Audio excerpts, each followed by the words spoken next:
Regulasi emosi adalah kemampuan untuk mengelola dan mengontrol emosi seseorang, baik dalam situasi sehari-hari maupun dalam menghadapi stres atau konflik.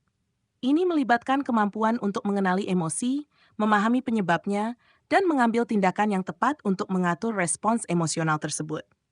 Regulasi emosi sangat penting untuk kesehatan mental, hubungan interpersonal, dan pengambilan keputusan yang efektif. Berikut ini adalah penjelasan mendetail tentang regulasi emosi, pentingnya, cara mengembangkannya, serta penerapannya dalam kehidupan sehari-hari.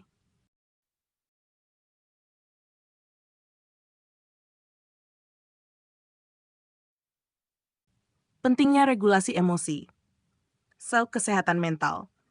Reduksi stres. Mengelola emosi dapat membantu mengurangi tingkat stres dan kecemasan serta mencegah gangguan mental seperti depresi. Stabilitas emosional.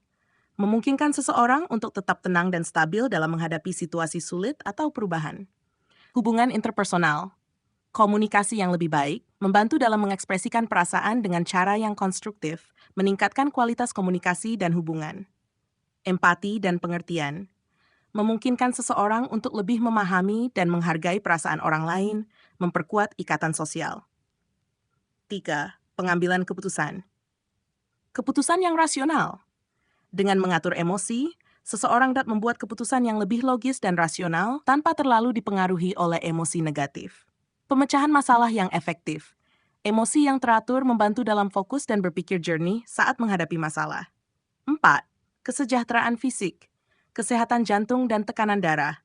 Stres dan emosi negatif yang tidak teratur dapat mempengaruhi kesehatan fisik, termasuk jantung dan tekanan darah. Kualitas tidur. Mengelola emosi dapat meningkatkan kualitas tidur, yang penting untuk kesehatan fisik dan mental.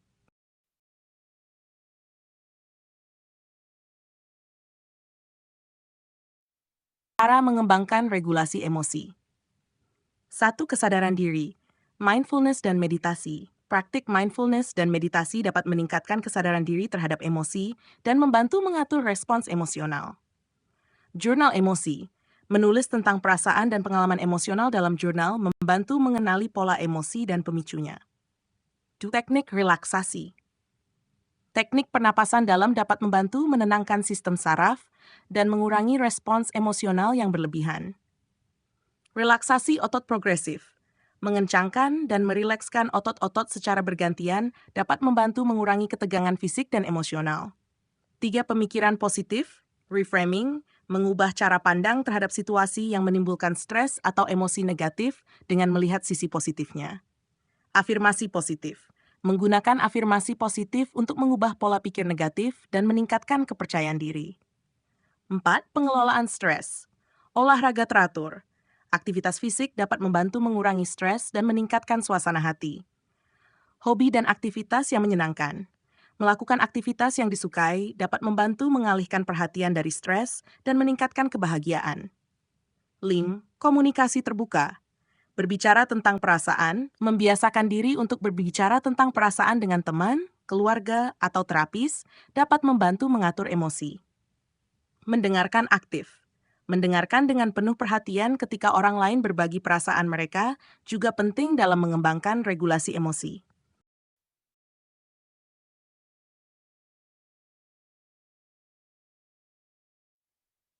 Implementasi regulasi emosi dalam konteks nyata. 1. Manajemen konflik. Menggunakan teknik regulasi emosi untuk mengatasi konflik di tempat kerja dengan cara yang konstruktif. Pemimpin yang emosional cerdas, pemimpin yang mampu mengatur emosi mereka sendiri, dan memahami emosi tim dapat menciptakan lingkungan kerja yang lebih positif dan produktif. Pembelajaran sosial dan emosional. Mengintegrasikan pengajaran tentang regulasi emosi dalam kurikulum untuk membantu siswa mengelola perasaan mereka. Dukungan guru. Guru yang memahami dan mendukung regulasi emosi siswa dapat menciptakan lingkungan belajar yang lebih inklusif dan mendukung. 3. Dalam kehidupan pribadi, hubungan keluarga, menggunakan teknik regulasi emosi untuk memperbaiki komunikasi dan mengatasi konflik dalam keluarga. Persahabatan yang sehat, mampu mengatur emosi membantu memperkuat ikatan persahabatan dan mendukung hubungan yang lebih harmonis. 4.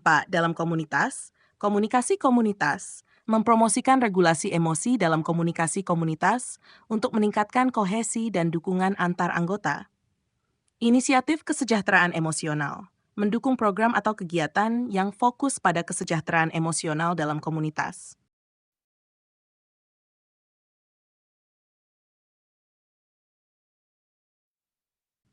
Contoh penerapan dalam kehidupan sehari-hari. 1. Di tempat kerja. Menggunakan teknik pernapasan dalam sebelum memberikan presentasi atau menghadapi situasi stres. Mengambil jeda sejenak untuk menenangkan diri saat merasa marah atau frustrasi. 2. Dalam pendidikan, mengajarkan siswa teknik relaksasi dan mindfulness untuk membantu mereka mengatur emosi di kelas. Guru yang menggunakan pendekatan empatik saat menghadapi siswa yang emosional. 3. Dalam kehidupan pribadi, menyediakan waktu untuk diri sendiri setiap hari untuk refleksi dan relaksasi. Berbicara dengan pasangan atau anggota keluarga tentang perasaan yang muncul selama hari tersebut dan bagaimana mereka mempengaruhi perilaku. Dalam komunitas, mengadakan kelompok dukungan di komunitas untuk berbicara tentang perasaan dan pengalaman emosional. Mengorganisir lokakarya atau seminar tentang regulasi emosi dan pengelolaan stres.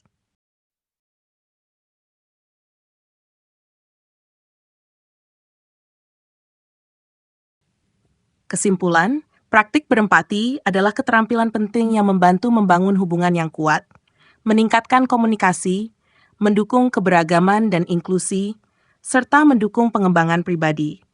Dengan mendengarkan dengan penuh perhatian, mengajukan pertanyaan yang relevan, mengungkapkan pengertian, menempatkan diri di posisi orang lain, dan menunjukkan dukungan, kita dapat mengembangkan empati yang lebih besar.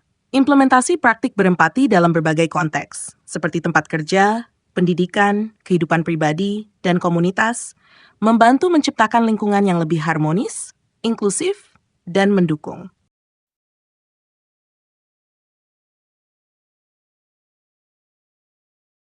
Demikian, semoga bermanfaat.